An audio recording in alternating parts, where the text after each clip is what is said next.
Manila Mayor Isko Moreno muling nanawagan sa publiko na sumunod sa health protocols lalo na sa mga lugar na dinarayo ngayong holiday season. Babala ng alkalde, kung tatas ang COVID-19 cases sa lungsod, posibleng higpitan ang restriction doon. Ang sentro ng balita mula kay Clazel Pardilla, live.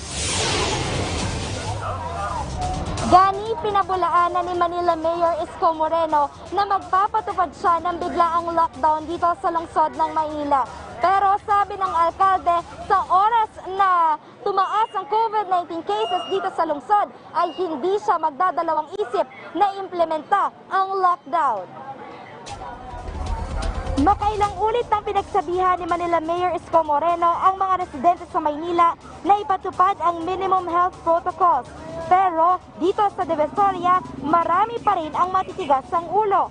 May ilang tindahang hindi nagpapatupad ng social distancing at ang ilang mga customer at mga nagtitinda hindi sumusunod sa tamang pagsusuot ng face mask. Kaya babalaan ni Moreno, sa oras na lumobo ang kaso ng COVID, ipatutupad ang lockdown. Base sa huling update ng Manila LGU, nakapagtala na ng higit 20,000 kaso ng COVID cases sa lungsod.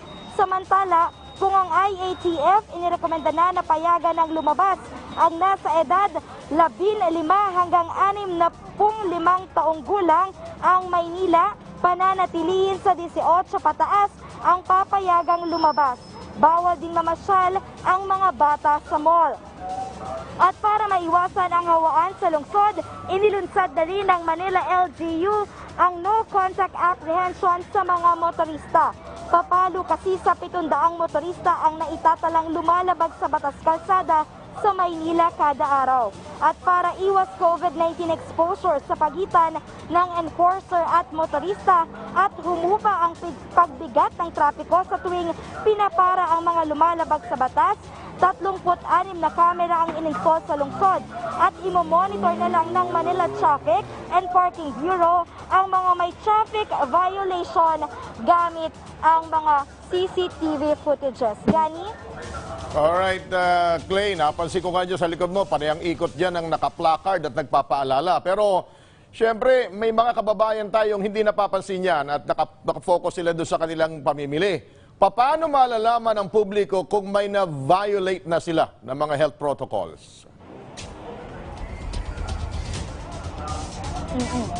Okay, kung dito sa Divisoria yung usapan, Gani, simple lang naman, malalaman niya ng mga mamimili na sila ay lumalabag na dun sa minimum health protocols kapag sila ay sinita na ng mga umiikot na enforcer. Alam mo, Gani, tama ka dyan, may mga umiikot na rito na naka-placard at mayroong hawak na megaphone para isigaw, paalalahanan yung mga customer at mamimili na magsuot ng face mask, ipatupad yung 1 meter social distancing at mag-sanitize. At alam mo yung bago dito sa Divisoria, Gani, naglagay na rin sila ng lubid sa gitna nitong Elias Street.